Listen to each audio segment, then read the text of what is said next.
Hi, my name is Sheran, Hi, my name is Ben. and this is the Creative Odyssey podcast. We're here to talk about the creative process, The good, the bad, and the ugly. but more importantly, We're here to create together, whether you're a creator, a dreamer, or just curious about the creative process explore with us as we figure out what it means to be a creative and build a community. that celebrates the creative journey. Let's get started. Welcome back to the Creative Odyssey podcast, everyone. This is episode 9. Yes, episode 9. Almost to 10, man. Almost double digits. This is crazy. You know, it's been a little while since it's just been you and me face to face because we had our 2 episodes with guests, and the last one was so cool. It felt like 20 guests.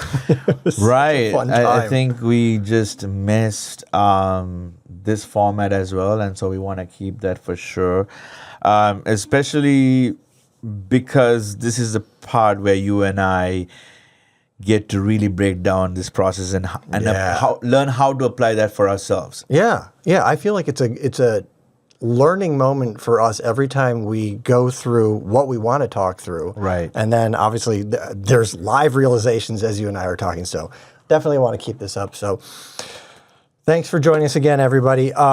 We were so stoked with that jam. And I just love what Caleb had to say in the last episode with the artist versus artisan. Yeah. Such a great topic. And Caleb is he's so multifaceted. He's running the sound. He's a videographer, musical engineer, and we actually got the opportunity to go see one of his films that he helped with the 48-hour film project in Cleveland. Absolutely. It was really cool. They had, I think, more than, I would say, 30 30 teams? 30 teams at least. Yeah, I who think, produce like short films within 48 hours. which I'm sure a lot of creatives are familiar with the 48-hour film festival. I know it's an international thing, which actually we just found out it was international. I thought it was just kind of local to the This is States. too, actually. Yeah. This actually, so what happens is whoever gets picked out, they get sent to the international one. The Cannes? Yeah. The Cannes Film Festival. Yeah, that's right. Yeah, so they're all connected. So we're in Cleveland, and we were so proud to be there. You know, there were more than 200 creatives there. Yeah. That was especially, I thought it was so powerful. So after the films were shown, everybody got together in one auditorium, and it was like a Q&A time for the teams. And I just felt, I don't know, as an observer, since we weren't actually talking or participated in the creation of the films, it was just such an energy to the room to be part of the 200 plus creatives that were just sitting there who had all worked on this. Just going in there and being a part of that was just so epic to me. And the best part was the producers and directors of these and all sorts of facets of DPs and all of this.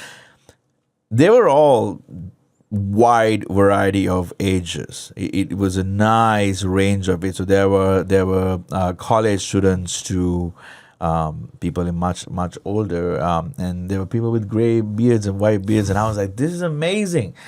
Like, that was the best thing about it, to see, you know, that almost gives us a glimpse of like us never giving up our creativity and continue to create even until the day we die. And it's, you know, that was pure beautiful, because we're on the right path. Because I saw something in that one of the older producers or directors, he had this joy in him. Like, he was a happy dude, the gray beard dude. Yeah. Like, he was so happy, and I realized, like, it's because he's creating. Yeah, absolutely. And it's like, it made me think. So I saw like the fresh out of college kids. I mean, maybe even still in college. Yeah. Who were part of different teams. And then, as you were mentioning, the older gentlemen that were there. As a fairly older gentleman myself, it really just inspired me. It's like, you know what? Why would I ever stop creating? And the other thing that I was like, you know what? Even if I don't feel like I am on a prosperous journey in my creativity, or feel like I don't know, there was something about it like even if I feel like I'm a failure right now, it's never too late to start, or it's never too late to keep going if you feel like maybe your past has failed or whatever. So I want to correct real quick. If you're feeling like a failure, stop. It's not true. Exactly, it's not true. Yep. Maybe something. Maybe you messed something up in the past. That's okay. No, yeah, 100%, keep going for sure. Keep going. And so that was the big thing, that just seeing everybody there with the different age groups. It just got me so excited to be like, it's never too late to start creating, and I feel like creatives are never going to stop creating. Yeah, seriously. Being in Cleveland now and seeing what's happening, it's almost like a renaissance of arts happening right now, and creativity happening in Cleveland, which excites me so much because we are here because of that. We're here to encourage creatives and create community. So to see that and to be able to be there, feel the presence of all them creative people was freaking amazing. I love being in Cleveland at this time.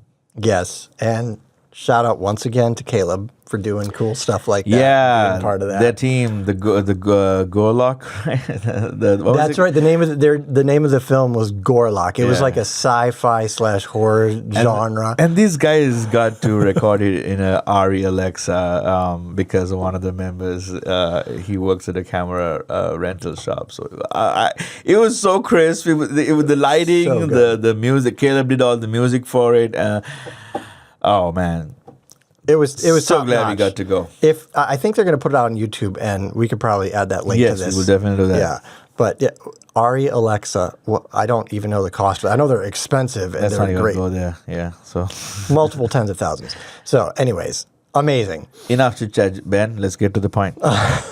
The point is, well, today's episode is about trusting new patterns as your best path forward. Correct. So let's back up a little bit, kind of just briefly touch on what we've covered in the past episodes. So first is like, are you a creative?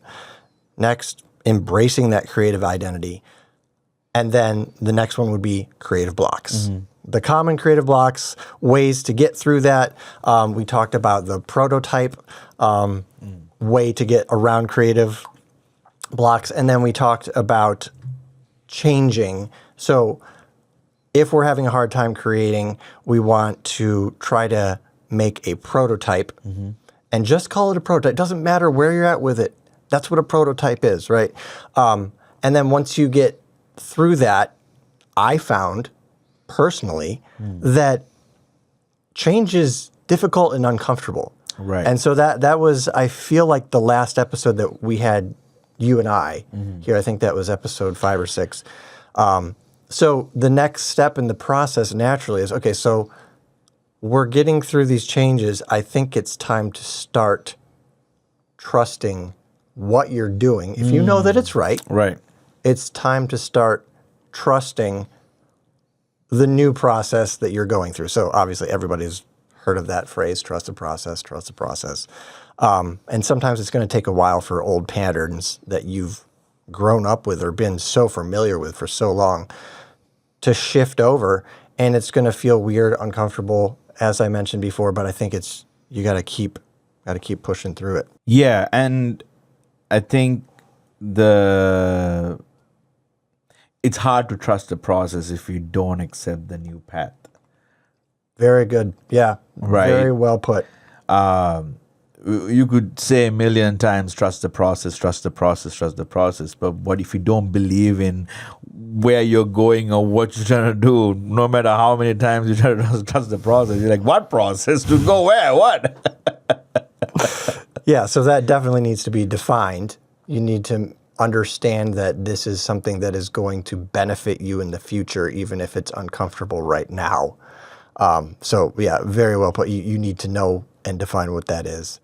I was listening to another podcast, and I can't remember the name of the actual guy, but he had the guest Sean Puri on. Sean Puri, yeah. And he was talking about change in general, and he mentioned an old Seinfeld episode that he had, I guess, fortuitously watched at a low point in his life. And it was about one of the characters he was so fed up with where he was in life. I guess he felt very mediocre. I can't remember exactly who this was. George Costanza's character. Yes, that's right. Yes, Yeah. that's right. It wasn't Jerry. It was George Costanza. Yeah. He was so fed up with his mediocrity that he basically threw up his hands. He's like, from now on, I'm going to do the opposite of everything I do right now. So I can change. And sometimes it might need to be that drastic. Yeah. And from a personal reference, this is a little vulnerable here. I just spent the last couple weeks trying to recover from COVID. Right. And I'm still foggy and I'm still trying to get everything done. This studio was a mess. And I was listening to the episode, or I'd listened to it a couple days ago, and I was reminiscing on it. And I told Sheran that, hey, you know what? I don't think today's going to work to record the podcast. And I kind of decided on that. And then probably like 5 or 6 hours later, I was thinking about that. I'm like, what would the old Ben do? He would probably push that off for a little bit later, make sure he feels good and is ready to go. But what would be the opposite of that? That would be getting this done right here and now. And so that's why we're here. Listen, guys, this is like 11:15 p.m. and we just started the podcast, right? I have never been proud of this man for calling me and saying, dude, I still want to do it. Like, I was like struggling so hard when you said no. Like, I was like, are you kidding me? Like, this is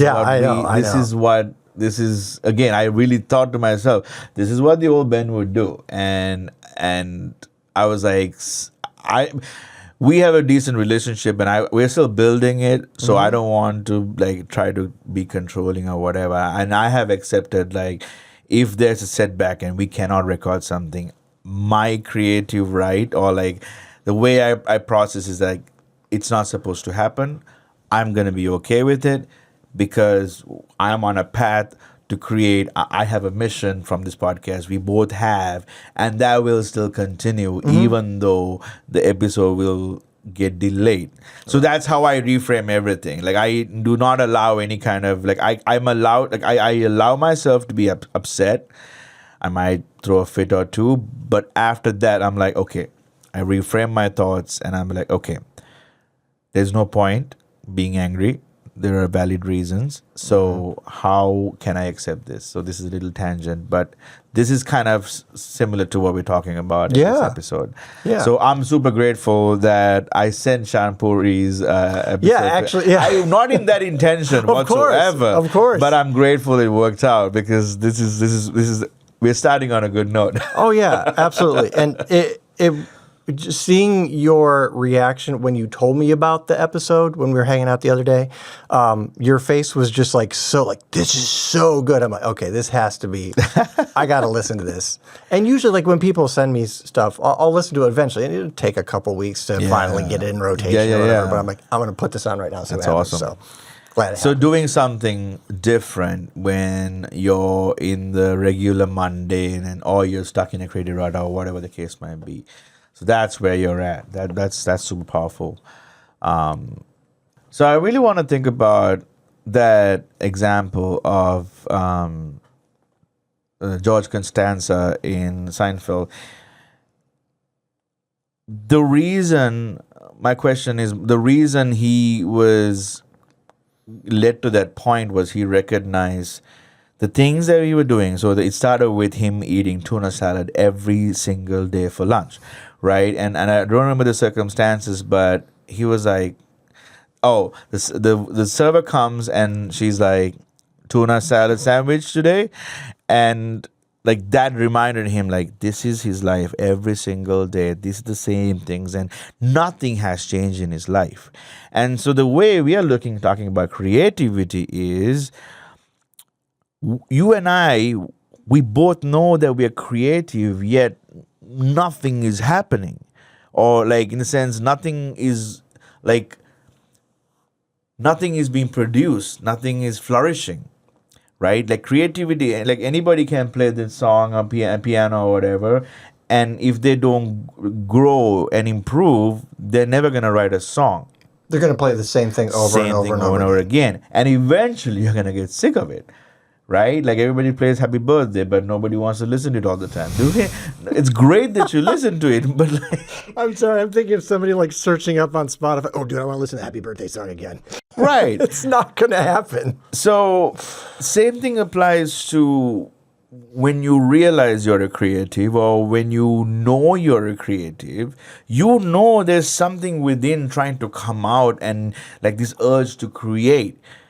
And you don't do it because of the same thought patterns like you don't have the time or this is silly or whatever.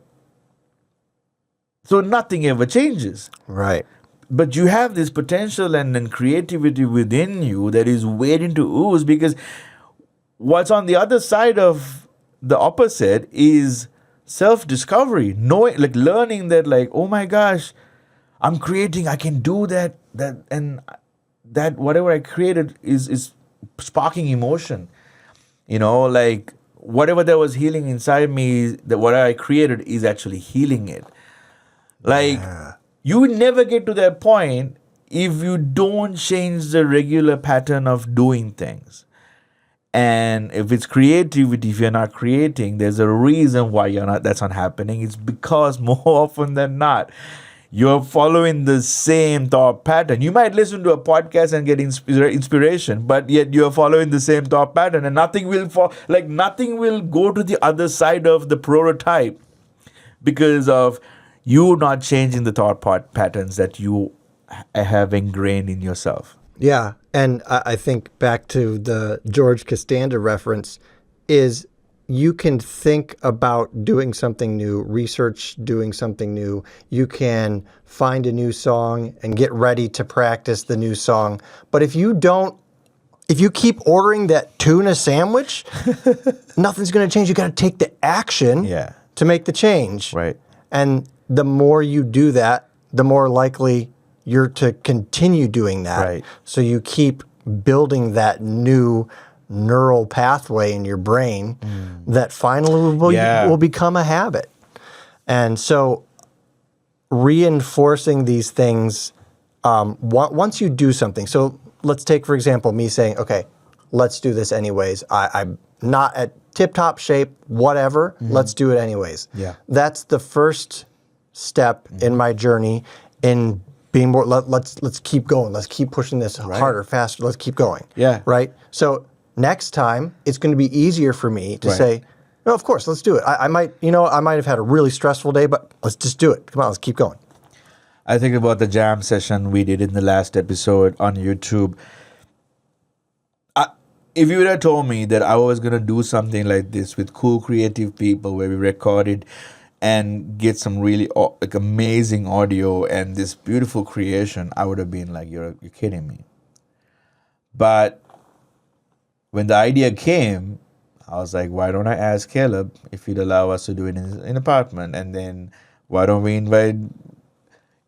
It started with the question, why not? Why wouldn't we? Right? And nothing was stopping us except asking and be like, hey, Caleb, can we do it at your house? And he's like, yeah. And that turned into something.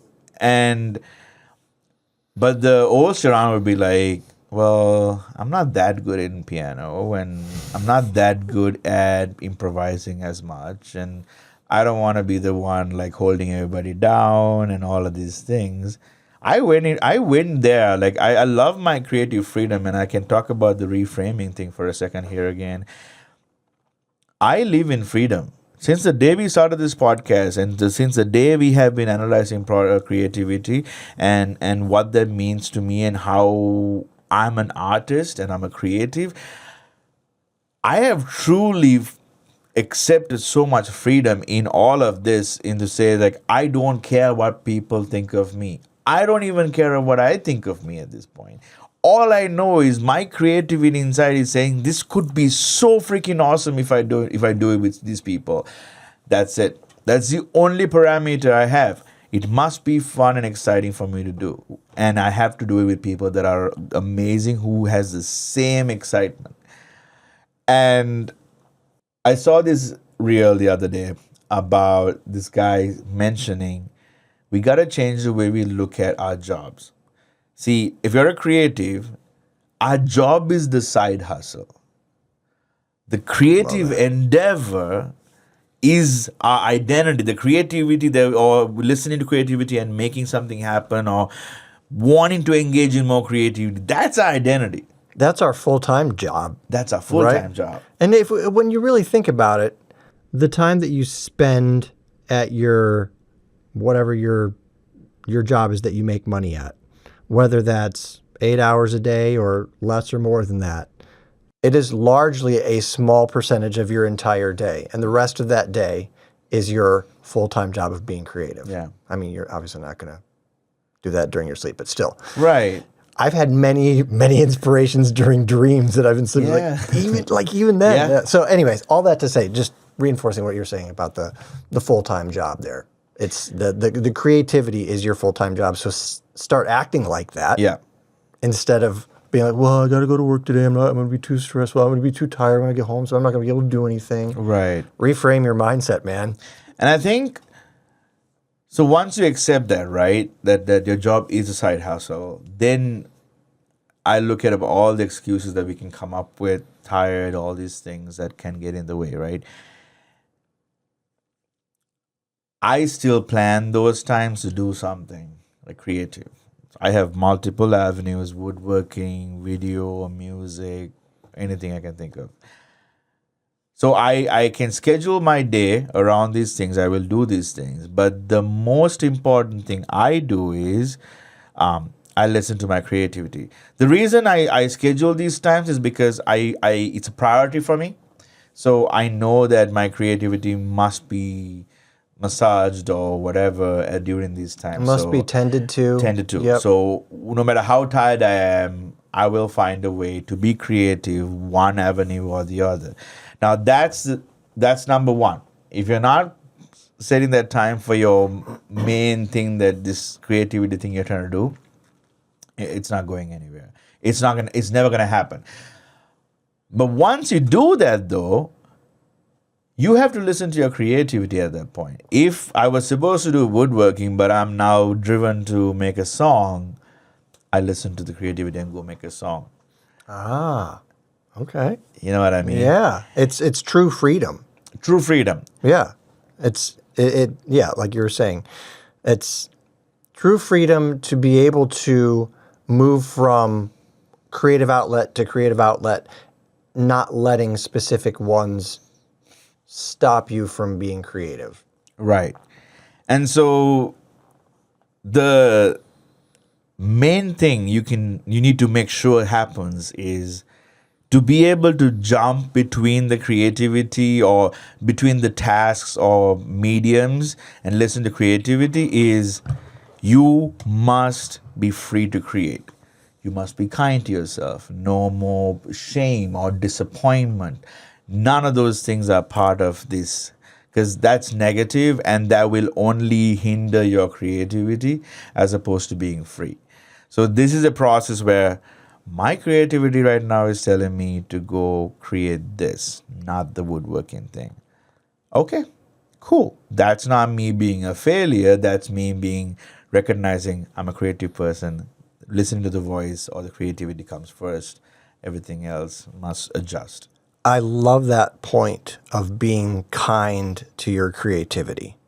I feel like so many of us just see it as this thing that we move through, but looking at it as kind of a entity in and of itself, and that it can be much more free and open, and being kind to it and not beating yourself up over switching things or not finishing projects in certain, like you're saying, certain mediums or something like that. I love that. Being kind, not only to your creativity, but to yourself as well. Like if you stop or you feel like you're done, it's okay. It's okay. You can be okay. I know that I feel a lot of times, I think this is just, a trait in my family where there's this, oh, I got to be doing something. I got to be doing this now. Okay, I should be doing this now. Oh, well, I'm a creative. I should probably go find something to be creative in. But it's okay if that's not the exact time. And being kind to myself and being okay with that. Yeah. I think that's a huge thing. And not letting yourself down if you if you don't do something right then and Yeah, there. that must be like the standard when it comes to creating, in my opinion. Now, with that being said, it's important to think about this opposite mentality, right? Like it's this dichotomy of like, okay, I don't want to do this now because of blah blah blah blah blah, and then evaluating, is this the old pattern, Ben, or is this actually a valid reason? Yes. This is why I want to make sure, like, it's being kind to yourself is the standard either way, but you have to make sure. Yeah, because let's say you're trying to make some changes. It might be a process where you try something out, and it doesn't necessarily work as well as you were hoping. Yeah. There might be something that you work at for a while and it just doesn't get you there. So just make sure that when you're in that place, that you're giving yourself the freedom, being kind to yourself, and being okay with these changes that you're making. I think the hardest thing too is that because it can be so uncomfortable when you're making these changes, or you're going through something new that's unfamiliar, you might think that is wrong. So give yourself some time. Yeah. Right? Yeah. Again, going back to the kindness, but give yourself some time, be kind to yourself, and you'll notice the change soon enough. And if that's something that you've decided that is the path that you want to take, you'll be on it soon enough and you'll get there. Yeah, because the reason you're not kind to yourself in the moment is because your expectations weren't met. Yeah. So that means that your expectations define like your success Yeah. in the creative process. If you ever think about that, like, we could talk about the concept between artist and artisan. Artisan is mostly focus is more about productivity and how quick you can make something and repeatability, right? Right. Yep. Artist, Refining it's different. the workflow. However, when you're in the creative process, usually what happens is we apply the same rules from the artisan concept and apply to the artist. And that's why I think what it's important to understand is to measure your success, it should be authenticity, not result driven. Does that make sense? So using authenticity as a metric to measure your creative success. So by how true your work feels to you rather than by external approval or perfection.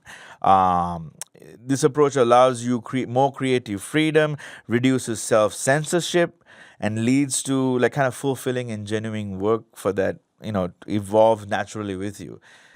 Okay. So Does that make sense? Mostly, can you define, like, I know what authenticity means, but I want you to break it down a little bit more in this sense. When you're being authentic and you're using that as a metric, I feel like authenticity is a word that can be thrown around so easily. But what does it mean to you? And how would you apply it here? Very simple. To find authenticity, you got to go through all these processes that we've been talking about in our podcast. In the sense, you will never be able to create authentically if you do not allow yourself to freely create. Okay, so it's more along the terms, or not more along the terms, but it's being raw. It's being raw, but the problem is you can never be raw unless you allow yourself to. Right, because there's so many. Yeah, okay. That's why the whole concept of the reason why we've been saying figure out if you're a creative is because if not, at that point, you're just like literally pretending to be something you're not. Then you can never create from a raw place except if you are, then it'll be absolute garbage because you're not a creative person. But my point is that's what authenticity is. And I realize that now. to get to the point of authenticity, you can never get there without doing all this work and saying, I'm a creative. I'm allowing myself, I'm going to take my creativity seriously. I'm going to listen to my creativity. I'm going to follow it, all of that stuff. That's through all of that is how you get to authenticity or the rawness of creativity.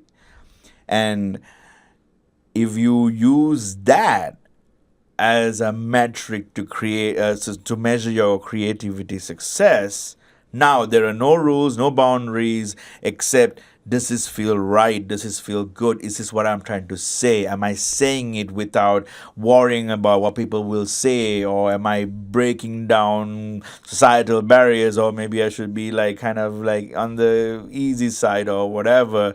That's not that's not authenticity. Authenticity is like, forget about all of those things. Is this feeling right? This is a bad example. I don't think this is always. It's a good example, but I don't know if this is toxic or not. But when I used to be a chef, I took it so seriously that it didn't matter to me if somebody gave me a compliment. If it didn't matter to me if somebody gave me a compliment, especially if I didn't think I did a good job. Wow. So you wouldn't. So somebody would come up to you and say, "Hey, great job," and you would like, say, would you say no internally? Well, to yourself, I'll be like, I or would would be you just, like, I would just like laugh at you because you don't know how bad this is. Okay, so to the external world, it looked like you were doing good, but internally you felt like you were failing. Yeah, because I had a high standard and I know what I could do with my creativity, and I know where I went wrong. Okay. That comes from a chef mentality of being in culinary school. Had a chef instructor who always said, no matter how good your food is, ask yourself, how can you improve it? And with that mindset, right? Okay. So that's, I don't know whether it's the right, that's why I said it's not a really good, like, it's healthy way of dealing with it, but I didn't, like, it's also a healthy way because I didn't care. My chef ability, my cooking ability didn't depend on the people's reviews. It depended on me. Did I get it right? Did I get the taste right? Do I like it? Yeah. Right? I can see how that could lead you down a toxic path. Oh, yeah, 100%. I mean, especially the perfectionism path. But I see what you're trying to say too. Like, it can be good if you're trying to refine something and you've gone through 40 different prototypes or whatever. Right. It's good to be like, okay, so here I am. What else can I do to make this better? Correct. Or I think the difference is that instead of saying, I'm not even going to acknowledge this, I just need to know how much it's better. I think the missed point is that I'm acknowledging that I did a really good job here. Now let's find out what I can do better. So be kind that you did well, right? And so let me fight against that for a second. So the reason maybe I wasn't clear enough, but it could be looked at as perfection. But the way I'm saying is authentically. This is where I wanted to go with this. And I get that, like, because the goal wasn't for anybody whenever I cooked, the goal wasn't to please people. Sure. It was more, the way I looked at it was, I was a hospital chef, so every time I got a freedom to create for a catering or all of that stuff, that's when I got to do the creative juices stuff. Okay. I had more freedom. So when that happens, like, that's an actual creative endeavor for me. So there is perfection hidden in there, no doubt about it. But for me, it was like, my goal was to make it taste it like this. I understand you like it, but that wasn't my goal. Gotcha. I think that makes it more. Yeah, the way that you had first described it, it sounded like it was like, what I just made is trash because I know it can be better. It's like, okay. I see what you and why you said that could be taken as a toxic way to do it. So yeah, I'm glad that we talked through that. But yeah, I totally see what you're saying because you were going for authenticity. You created something and it wasn't what you had originally thought about making. And there's nothing wrong with that. No. But you have a vision. Yeah. And that vision was a certain taste. Right. And that wasn't reached in whatever iteration you were at. Exactly. So going back to authenticity is like now everything makes sense. Even in filmmaking, they talk about what's your voice and what kind of style that you're gonna have. It'll never come if you don't freely allow yourself to create. Yeah. The more you do that, eventually that light bulb moments come like, oh, this is how I want to bring out my filmmaking. This is my style. But I think often than not, people just worry about figuring that out and never put anything out. Yeah, and I bet you a lot of people will confuse, maybe not necessarily confuse, but think that authenticity is originality. And that's not true. Because Yeah. there are so many people who create the same way that have not like seen each other's work. Yeah. And they're being their raw creative self, and it could be a very similar outcome. That I mean, there has been so much created for so long. Yeah. It's hard to be or find anything Right. original. So I think that needs to be said, that originality doesn't mean that you're, being authentic doesn't mean that you have to be original and that you created something brand new that nobody has or done it in a new way. Be yourself, be authentic to who you are and what your vision is. And if it happens to be like something else that somebody already creative, if you happen to pull a lot of inspiration from other things, that's totally That's fine. going to happen for sure.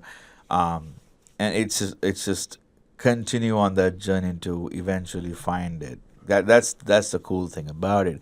It's like all these years, I look at my life and I've been reflecting a lot these last 2 years, and what I've learned is I never was given a chance to accept my creativity. I'm different, and I had to fit into society's non-creative, society's method for non-creatives, right? And finally, I'm at a point I'm realizing I'm many things, but more importantly, I'm a creative, and I'm going to take my creativity seriously, regardless of how people see me or whether they take my creativity seriously or not. Because it's not about that. It's about me feeling true to who I am, and that I'm a creative, and I'm going to take extra measures to make sure I know that, and I allow myself to create. Yeah, I love that. So, Ben, you know what? We talked decently amount of concepts. So, how can we? What does it look like in real life? To do this, to do what we talked about. I think that a good thing to do is to constantly check in on yourself. Okay. So maybe not constantly as in like every 30 seconds see what you're doing. But as a creative, when you start down the path of creating, wherever you end up, it's good to do a check at the beginning to see where you're trying to go. And then possibly, I don't know, you might not know halfway through, but sometime as you're going through, you'll know. Yeah. You'll know, like, okay, I need to do a quick check. And what that means is like checking in on yourself, where you're at emotionally, where you're at in the creative process, see what you actually think you need to do based on your initial vision, right? You and I were talking earlier about it might not be as good to do it an after check. Yeah. Because you won't be able to apply it until the next time. Right. But there's nothing wrong with that. Yeah. And it's kind of like a debrief or a wrap of like, what did I learn? Where did I go? Whatever. Yeah. But the application can't be immediately applied again because you got to wait till next time. So this time it's good to do a pre and then like a mid check or something like that. Am I being supportive of myself as I create? Yeah. It's so easy to just start going. Yeah. And the natural inclination could be to beat yourself up, or it could be to easily get frustrated at things that aren't going your way as you're making things. And I actually have kind of an example to put that out there. As I'm creating a song, I'll be using a bunch of different sounds, different tracks, whether it's drums and pads or whatever. Specifically, I'll be looking for a sound, and I've been looking and looking and looking. Right. I've gone through 100 different sounds, and I'm starting to get really frustrated. And it would be easy for me to get frustrated and quit. But being kind to my creativity means that I shouldn't give up on it right now, right? I'm in the creative zone, and yeah, maybe I'm getting frustrated. Do a self-check. I can see, okay, here you are. You're frustrated being creative. Why? What is it? Okay, you've gone through 100 different sounds.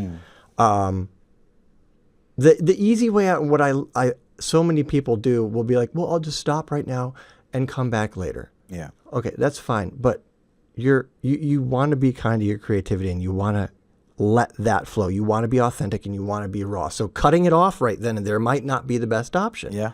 So pushing through, for me, that would mean, okay, I've gone through 100 sounds. I'm not going to be on my computer anymore. I'm going to move to the piano because I really feel some type of song is going to come out. So now I'll start playing what I was just making on the computer on the piano. I know it's not, but now I get to flow. I get to have that creative flow more. And this could mean for something else, maybe completely switching gears and going to a different outlet of creativity, you know?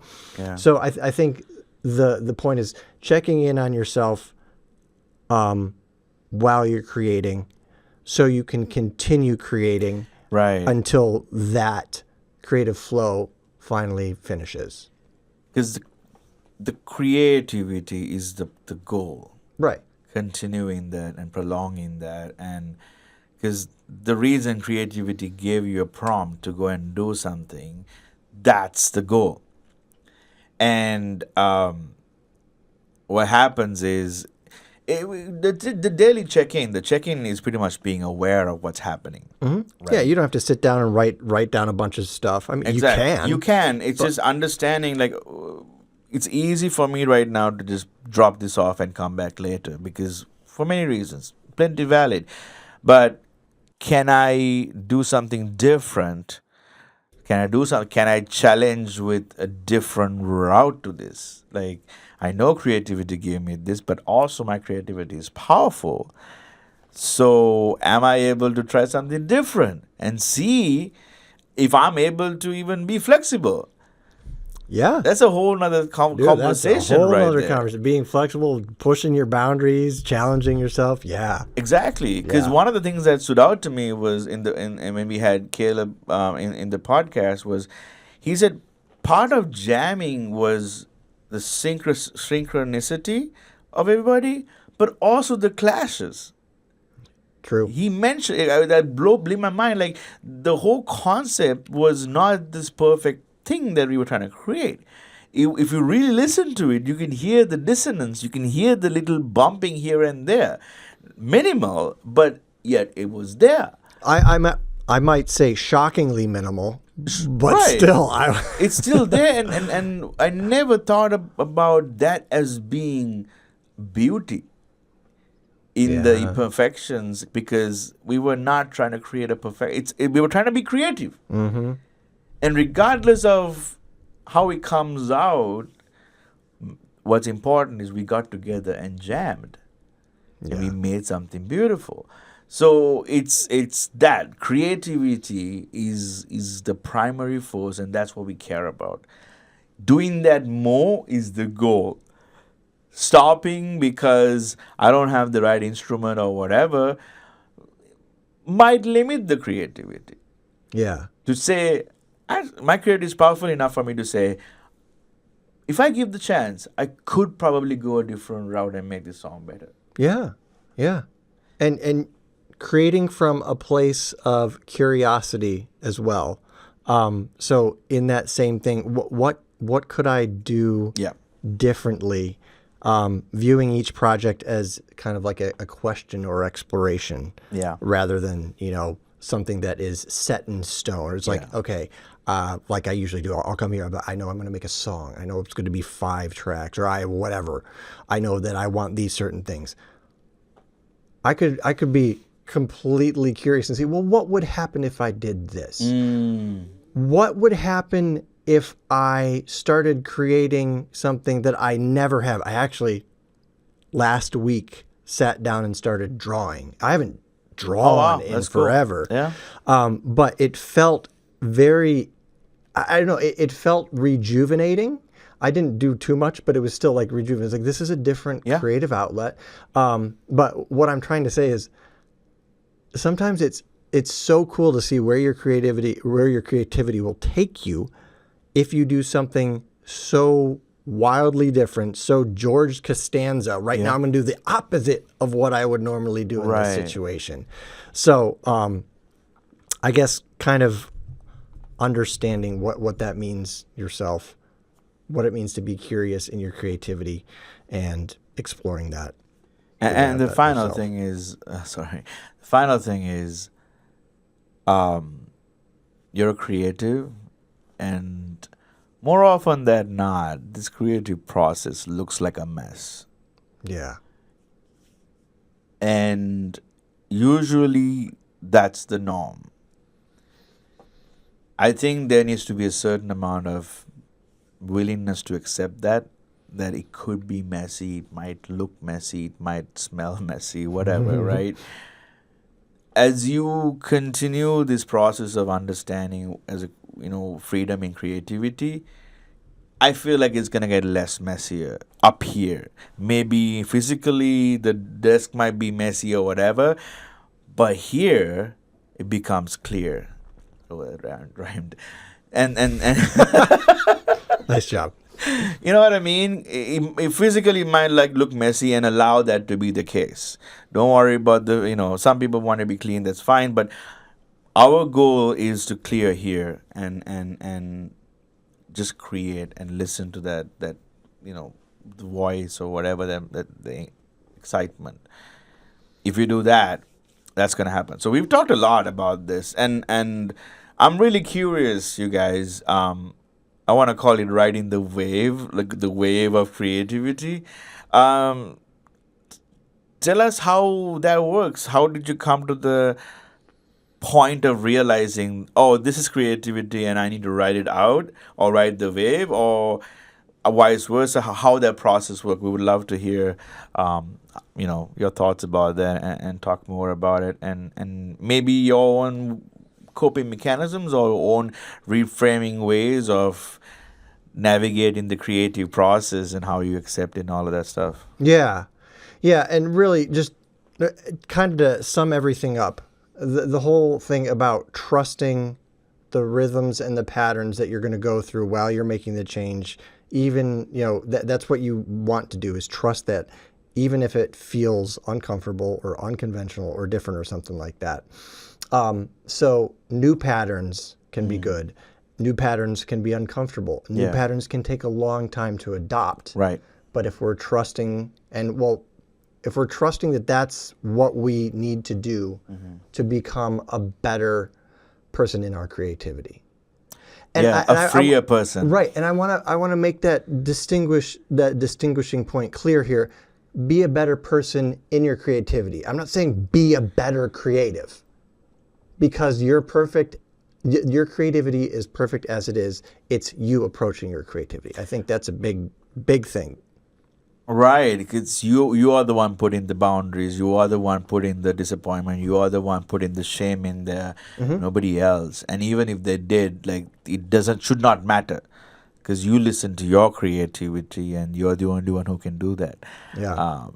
Yeah. Unless other people believe in whatever your creativity tells you to, you're the only one who has control for that, and you're the only one who can listen to that. Yeah. So, well, just one thing, we can challenge our listeners. Yes. To identify a new pattern, or at least try to think of a new one that could push them forward a little bit. Identify a new pattern, put it in the comment section, and then if you're really bold, commit to that pattern and let us know how it goes. Yeah, tell us what the opposite thing you did. That'd be awesome. Yeah, this is the action portion. Yeah. I feel like not enough people make that Right. switch to action. They talk about it. We talk a lot. Yeah. But it's that action. It's that action step. So what is that new pattern that you could do to start trusting in and becoming better with your creativity?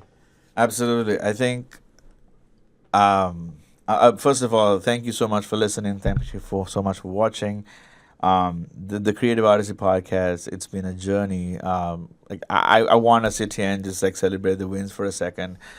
We've been listened to over 14 countries now, 14 countries now, and wild. Yeah, and I don't know, our channels are growing, and more importantly, we're finding our people. We're finding, and especially us in Cleveland, we're finding our creatives in Cleveland. We're going out there and we're networking, and we're finding that they're just like us, and they're creative people who just wants to create more with others and things like that. So, thank you so much for watching. It's been an absolute pleasure to be doing this with you guys. But until next time, keep creating, keep dreaming, and keep exploring your own creative odyssey. Yes. Thanks, everybody. Take care. See you next time.